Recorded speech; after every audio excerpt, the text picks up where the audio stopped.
9 gobbled up.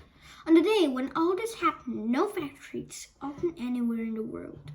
All offices and schools were closed. Nobody moved away from the television screens, not even for a couple of minutes to get a cock or to feed baby. The tension was unbearable. Everybody heard the American president's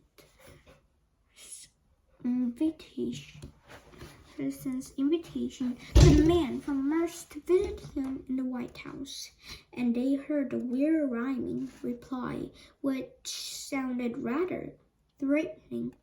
They also heard piercing scream, Grandma Josephine.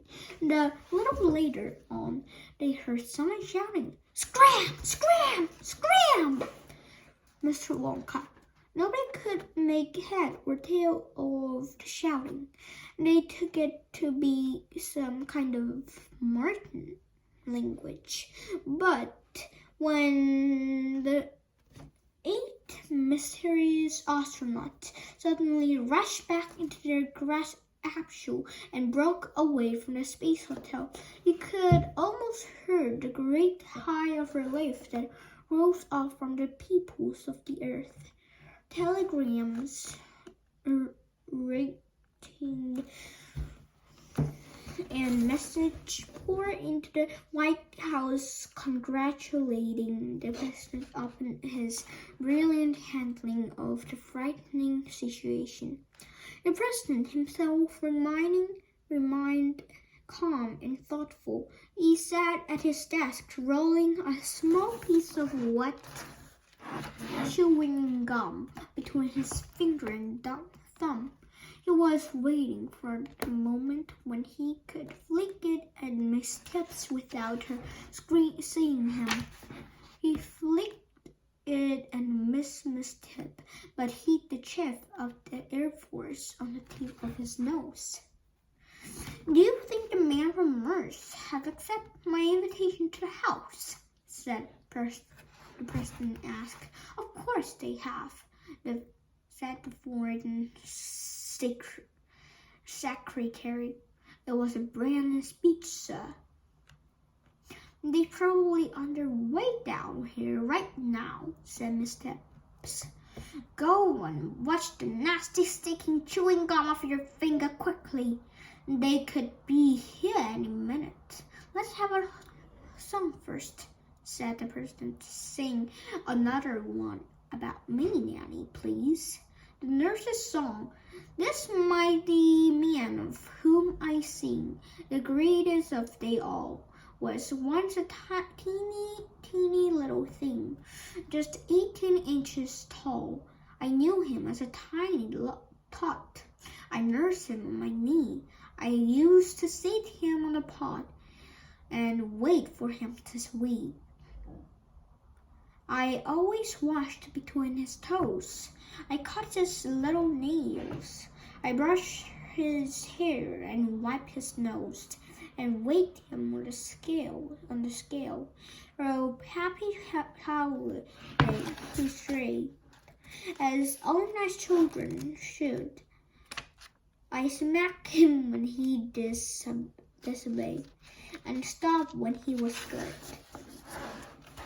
Hotel manager had assistant manager, and hall porters and pastry chef and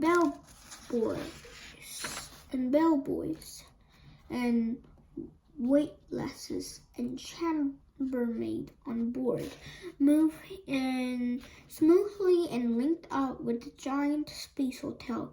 "Hey there! We've got lost television picture," called the president. "I'm afraid the camera got smashed against the side of the space hotel, Mr. President," Socrates replied. The president said a very rude word into a microphone, and 10 million children across the nation began repeating it gratefully and got smacked there by their president and parent. All astronauts and 150 hotel staff safely aboard Space Hotel, Socrates reported over the radio. We are now standing in the lobby. And what do you think of it all? Asked the president.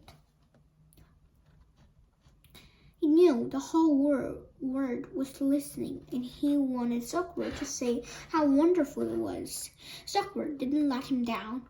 Gee, Mr. President, it's just great, he said. It's unbelievable. It's so enormous. And so, it's kind of hard to find words to describe it. It's so truly grand, especially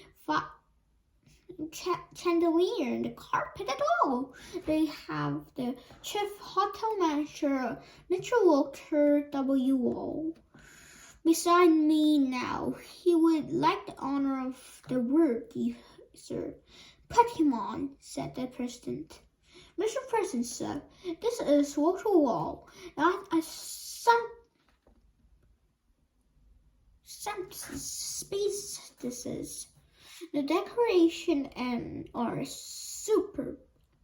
Have you noticed that all the carpets are wart wall, Mr. Walter Wall? Said the president. I have indeed, Mr. President. All the Walter Walls, and all Walter Walls too, Mr. Walter Wall. Yes, sir, Mr. President. Isn't that something? It's going to be a real pleasure running a beautiful hotel like this. Hey, what's going on over here? Something is coming out of the lift. Help! Suddenly, the loudspeaker in the president's study gave a series of a most ghastly scream and yelled, Help! What on earth is going on? Said the president. Suckbird! Right here, Suckbird! Shanks! Shower! Mr. Walter Wall! Where are y'all? What's happening? The screams continued. They were so loud, and the president had to put his fingers in his ear.